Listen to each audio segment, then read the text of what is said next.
Hello friends, welcome back to வணிஞ்ச ஆறுமுகம். தினமும் உங்களுக்கு இட்லி சாப்பிட்டு போர் அடித்து போயிடுச்சா? அப்போ இந்த மாதிரியான ஹெல்த்தி அண்ட் டேஸ்டியான ஒரு இட்லி செஞ்சு பாருங்கள்.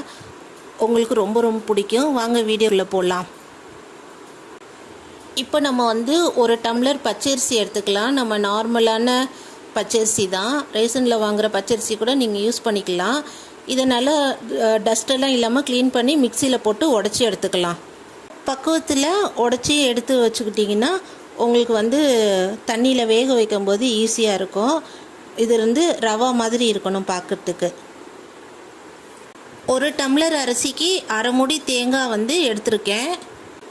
இப்போ இந்த தேங்காவை மிக்சியில் போட்டு நம்ம நைஸாக அரைச்சி எடுத்துக்கலாம். அதாவது தண்ணி ஊற்றாமல் அரைச்சி எடுத்துக்கலாம். இப்போ ஸ்டவ்வில் ஒரு குக்கர் வச்சு இதில் 2 டம்ளர் தண்ணி ஊற்றிக்கலாம். அதில் 2 ஸ்பூன் எண்ணெயும் கொஞ்சமாக கல் உப்பும் போட்டு கொதிக்க விடலாம்.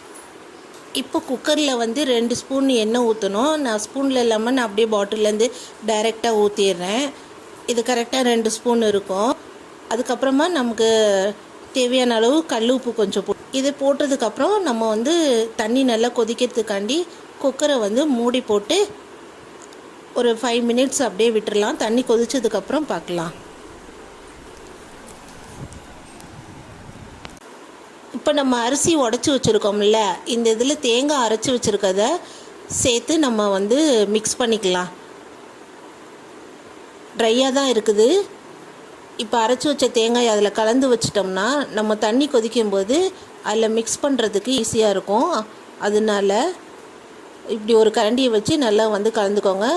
அரிசி பாருங்க, உதிரியாக ட்ரையாக தான் இருக்குது. தண்ணி எதுவுமே அதில் ஊற்றலை. இதே மாதிரி மெத்தடில் நீங்களும் செய்யுங்க. இப்போ தண்ணி கொதிச்சுட்டான்னு பார்க்கலாம். நல்லாவே தண்ணி கொதிச்சிருச்சு. இப்போ நம்ம கலந்து வச்சுருக்க அரிசியை கொஞ்சம் கொஞ்சமாக அதில் போட்டுடலாம். பரவலாக போடுங்க. போட்டதுக்கப்புறம் நம்ம எதுவுமே போட்டு கிண்டக்கூடாது. அந்த தண்ணியில் நம்ம இதை போட்டுட்டு அப்படியே நம்ம மூடி வச்சிடணும். இப்போ மாவு வெந்துருச்சான்னு திறந்து பார்க்கலாம். இதை ஒரு தடவை நல்லா கலந்து விட்டுக்கலாம். எல்லாத்தையும் கலந்து விட்டதுக்கப்புறம் இதை இன்னொரு பாத்திரத்தில் நம்ம மாற்றி வச்சுக்கிட்டு ஒரு பாத்திரத்தில் கொஞ்சம் பச்சை தண்ணி வச்சுக்கலாம். இப்போ நம்ம கிண்டின அந்த மாவையும் எடுத்து வச்சுட்டு நம்ம சூடாக இருக்கும்போது நம்ம உருண்டை பிடிக்கணும். இப்போ பார்த்திங்கன்னா மாவு ரொம்ப சூடாக இருக்குது. கையில் நம்ம எடுக்க முடியலன்னா ஒரு கரண்டி ஏதாவது எடுத்து வச்சு நீங்கள் அதில் எடுத்து வச்சு கூட நீங்கள் உருண்டை பிடிக்கும். இப்போ ஒரு குழி கரண்டி எடுத்து இதில் தண்ணீர் நல்லா தொட்டுட்டு நீங்கள் இது மாவை எடுத்திங்கன்னா அழகாக வந்துடும். இந்த உருண்டையை நம்ம அப்படியே இட்லி தட்டில் நம்ம எண்ணெய் தடவி வச்சுருக்கோம் ரெடியாக. அந்த இதில் இந்த இட்லியை நம்ம நல்லா தட்டி எடுத்துக்கலாம். ரவுண்டாக தட்டி எடுத்துக்கலாம். எல்லா குழியிலையும் இதே மாதிரி நம்ம மாவு வச்சு இட்லி மாதிரி தட்டி வச்சிட்டோம்னா நம்ம ஒரு ஸ்டீம் வேக வைக்கணும்.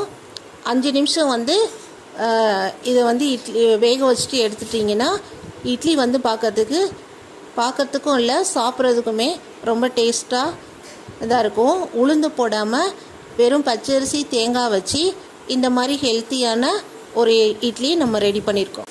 இது போல் எல்லாத்தையும் நம்ம ரெடி பண்ணி எடுத்து ஸ்டீமில் வேக வைக்கிறதுக்கு ரெடியாக வச்சுக்கலாம். இப்போ இட்லி வெந்துருச்சு. இதை எடுத்து ஒரு பிளேட்டில் நம்ம மாற்றிக்கலாம். அடுத்து ஒரு தோசைக்கல்லை ஹீட் பண்ணிவிட்டு ஒரு ஸ்பூன் தகுந்த மாதிரி இந்த எண்ணெய் நல்லா ஹீட் ஆகட்டும். இந்த இட்லியை தோசைக்கல்லில் போட்டு நம்ம ஹீட் பண்ணலாம். இப்போ 2 சைடும் திருப்பி போட்டு ரோஸ்ட் பண்ணிக்கலாம்.